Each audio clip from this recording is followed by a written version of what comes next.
been a witness. Them deal a change, it's not about forgiveness. If this happen once, may happen twice. One thing you don't do is play with your life. Got you smiling all day, but you crying at night. Praying to God that he make it alright. They say treat others how you wanna be treated. Walk around head down, got you feeling defeated. Gotta tell you that he love you, but you know it don't mean it. Look at your face in the mirror, baby girl, we can see it. 20 people in your life gon' be the last to believe. Kids tell you how you feel, can't control what they see. This the #1 podcast right out of Cleveland, where everybody claim they real, but they don't know the meaning. And you got them mad, and I know the reason. Girl, looking better than you overachieving. Body banging like the bass when it's beat. Flashing on runway, girl, I know they see you. Show this so hot, made me run up a fever. Like my deepest secret, show to your keeper. Break you a proper girl, I'm not gon' tease you. Push your balls in with a sweat like a diva. Follow my lead, girl, I'm not gon' mislead you. Did that time I make them turn up they speaker. Throw on the team, girl, they watch from the bleachers. Tune in on Wednesday, yeah, we talking weekly. Bringing you content that's too real for TV. Real for TV. Real for TV. Bringing you content that's too real for TV.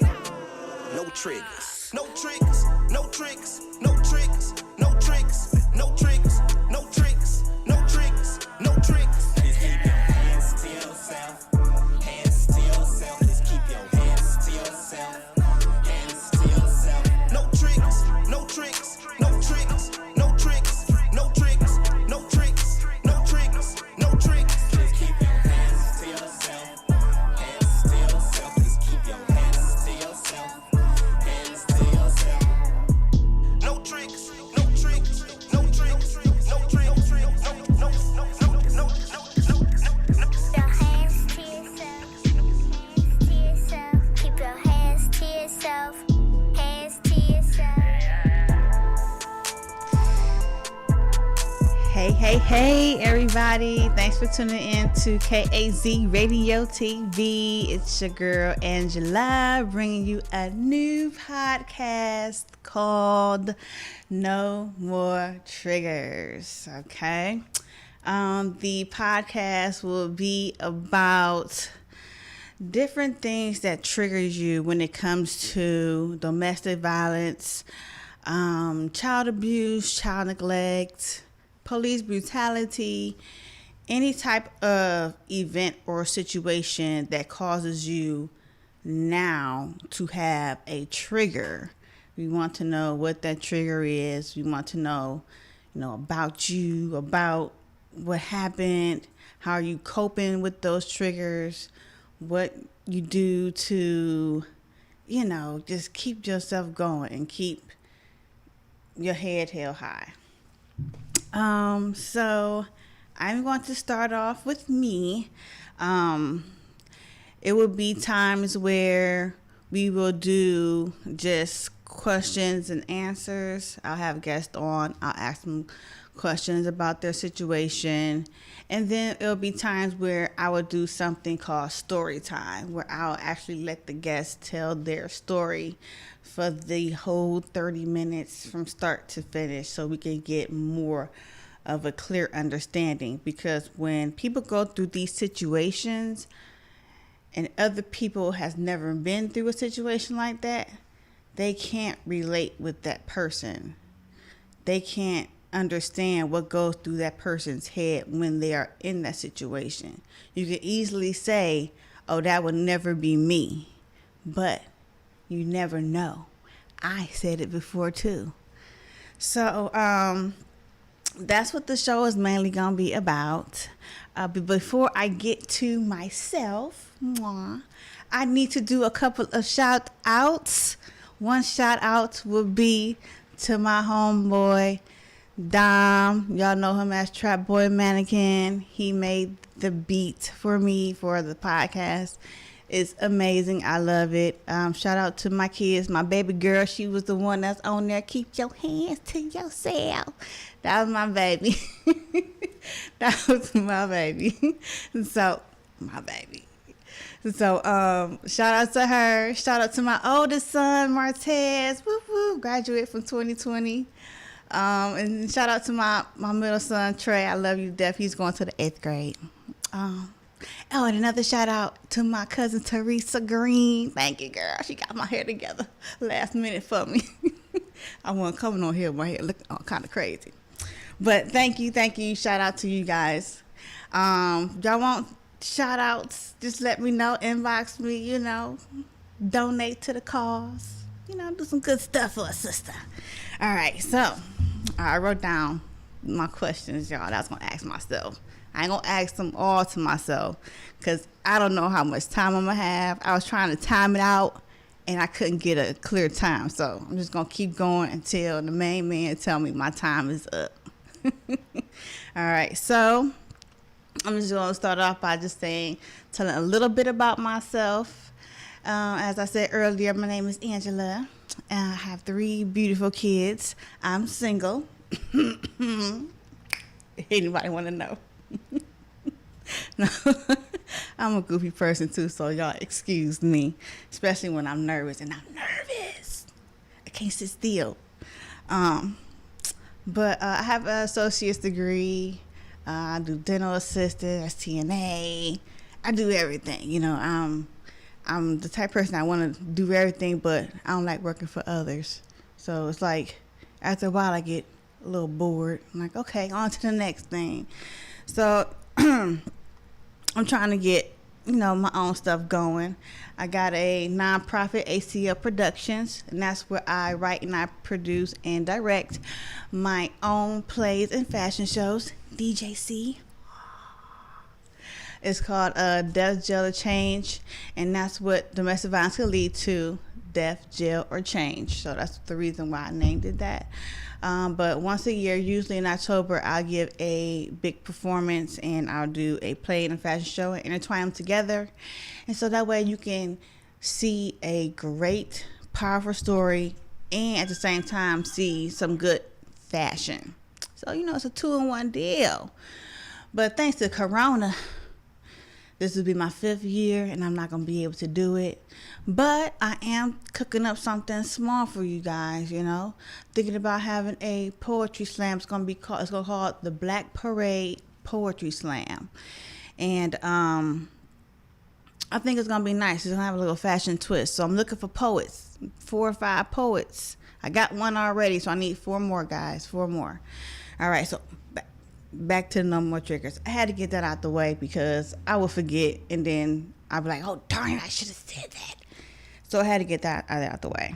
All right, so back to me. But I model. I did some acting. Again, I like to dibble dabble and everything. I am taking classes at Blythe. Woo woo, hey Blythe. Some real estate classes, investing classes. So, and it's really nice. So it's something nice and new to learn. Okay, so I'm going to go back to a couple of incidents that I had during my domestic violence times. I was in an abusive relationship for about 4.5 years. It didn't start off physical. It went through the phases of verbal, then mental, then physical. So the 2 incidences that I'm going to describe will be probably towards the end. So right now we're doing my Q&A, and then maybe next week I'll sit down and I will start telling my story. 'Cause my story is long, so it's going to take more than 30 minutes. All right, so let's see. Let's go back to an incident that happened while you were in that situation. Okay, so one incident that I remember happening to me was when we were arguing. I don't like to argue. It's always something about something stupid, but we were arguing, and it's bad for my soul. So I wanted to leave because he wouldn't leave. So I'm like, okay, if you're not going to leave, I'm going to leave, even though it was my place.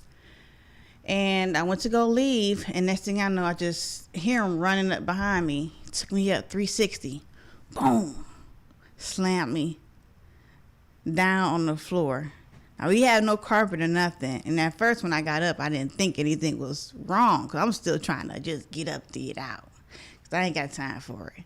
So I'm trying to get up, and I notice that I can't, sit on one foot. So I'm like, oh my goodness, like something wrong with my foot.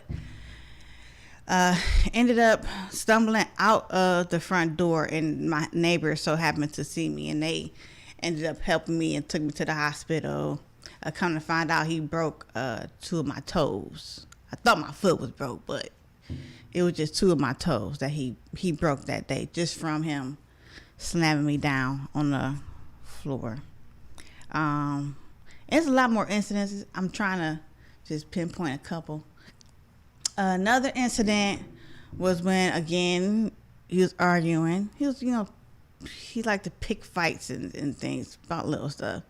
I'm the quiet, goofy type. I don't really want to argue, but anything that didn't go his way at that moment, it was an argument.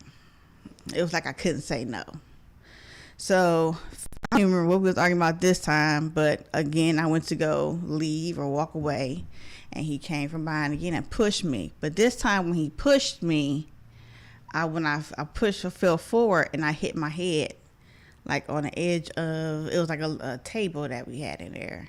And next thing I know, I just remember like blood like dripping out the middle of my head, and he had slit my head open. At the moment, it's just like adrenaline be rushing. You want to just get out that situation. I didn't realize my forehead was bleeding until after the fact, and I went to the hospital. So those are a couple of incidences. What was the final straw, and how did I leave my situation? So again, we was together for about 4.5 years. The final straw for me was when we walked my oldest son to school. Mind you, I always kept a car. He had crashed my car, so basically I wouldn't have no vehicle to drive. And that was a sense of more of controlling the situation. So now he can kind of have control of where I can, limit myself where I can go. I had my car, I just, get out and leave. He wouldn't know, where I'm at or where I'm going. So to eliminate that situation, he crashed my car. But anyway, so that was the final straw, was me walking with him to take my son to school. Ended up getting into a argument on the way back. I remember this was after I had my second son. And so he decided to go a different direction, and I went a different direction. And I'm thinking like, okay, well, this will give him some time to cool off. So when we get to the house, ain't no arguing, and I can go to sleep. Because mind you, I worked a third shift job, so I was tired. And he wouldn't do anything for me. But that's a whole nother situation. So as I'm walking, it's a gas station, and I see a car. It was a car, little small blue car for sale, and there was a guy up there cleaning it. So I decided to ask him how much was this car, and he was like $500. I'm like, for real? Now I secretly been saving up money to get a car. He really didn't know it, but I have been. So my dingy butt called him on the phone like, hey, I see this car, and you should get it, blah, blah, blah, blah, blah. And the only thing he could say was, yeah, I see you down there talking to that fool and this. I said, you worried about who I'm talking to? I'm like, he's the person selling the car. I can't help it that he's a man that's selling the car. I just want us to get a car. I'm tired of catching the bus and getting rides. I always had a car. So I just, by his tone on the phone, and I just knew, I'm like, okay, it's going to be an argument when we get home. And something just like snapped at me. I'm like, I'm done with it. I don't want to, why am I dealing with this? I shouldn't have to deal with this. So I asked the man, I'm like, look, I got $250. I said, I don't have the other $250. I said, but I'm going to beg my mama for the other $250. I said, if you can just please let me get this car. If I can get down to my mama's house. I said, I don't want to go back home. I said, because it's going to be a fight, and I don't want to fight and argue. And he was like, at first I didn't think he was going to say yeah, but he was like, yeah, because I guess he heard how he was talking to me on the phone. So went to my mom's house, begged her for the money, and at first she was like, no, because you're going to let him drive it. No. So I'm like, Ma, I promise you. I said, I'm getting out of it. You said that before. And that's true. And you have to be completely fed up within yourself to be completely done. And sometimes we say it, but then we fall back for it and then we go back. So I'm begging her like, "Ma, please, I need this money. Da, da, da, da. This is the only way I can get away." So I get away. She give me the money. I give it to him. We take care. We got to take care of. I called his family because they really didn't know what was going on in that situation. Told them what was going on. I said, "Hey, I need y'all to get my baby out of there for me, and then I need y'all to get y'all brother out of there because I can't take it no more. And I'm not coming back until he's out of my house." That took completely all day to get him out, but they finally got him out. And I think I still didn't even go back until the very next day, just because I didn't know if he had the other key or not. So that was my final straw, and that's how I got out of that situation. Let's see. How long after I got out of the situation did it take for me to get back to normal? I can be honest with you guys. I'm still not completely 100% normal. But it took me about, I want to say like 3 to 4 years to even start holding my head up. I'm sorry, y'all. Oh my goodness, I'm getting emotional on live TV. And I didn't think I was going to do that. I'm sorry, y'all. But it's real. And, but it took me about 2 or 3 years just to hold my head up. Because I couldn't hold my head up. He always wanted me to hold my head down. Couldn't look at nobody. And, it was hard, you know, and I still struggle in certain places and aspects and stuff like that when it comes to certain things. So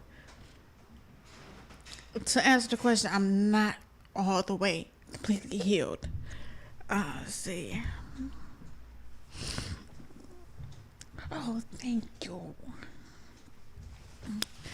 Let's see. When the situation was happening, how did it affect your relationship with your friends and family?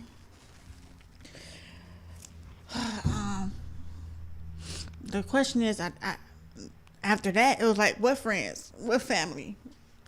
And it's not because my family disowned me. It was that he isolated me from my family. I couldn't really go to none of my family functions, but I always had to go to his family functions. And it's just like, it was no fair, you know. And he used to always say, "Well, your family don't like me," and blah, blah, blah. But that don't mean they don't like me, you know.